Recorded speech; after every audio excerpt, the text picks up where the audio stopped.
Уважаеми дами и господа, скъпи съграждани, обръщам се към вас днес от сърцето на един дълго прикриван проблем.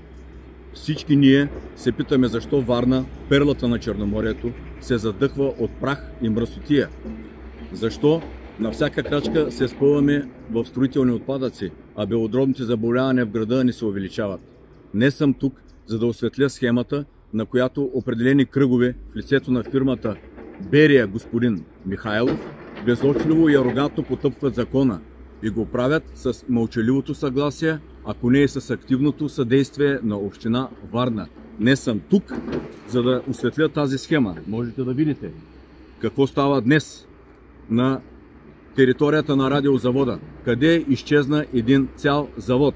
Това са десетки милиони левове, откраднати от нас, данъкоплатците.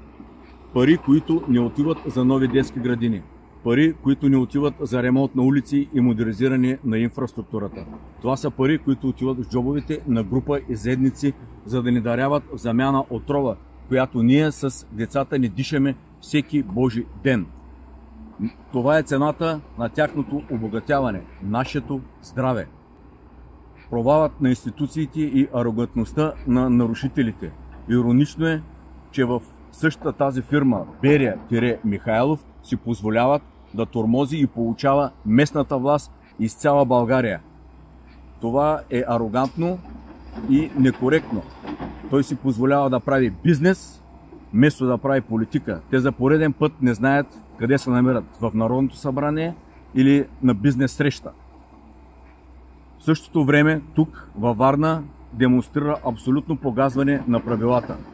Цялата тази безочлива схема е прикрита от слаба и некомпетентна администрация на господин Коцев и неговите дерибеи. По закон този обект задължително трябва да има план за управление на отпадъците. Трябва да има яснота къде се депонира всеки килограм. План може и да има, но въпросът е какво се случва в действителност. Далавераджиите са решили, че могат да си спестят милиони за законното депониране, а институциите във Варна звучно мълчат. Това е безхаберието. Това е престъпление.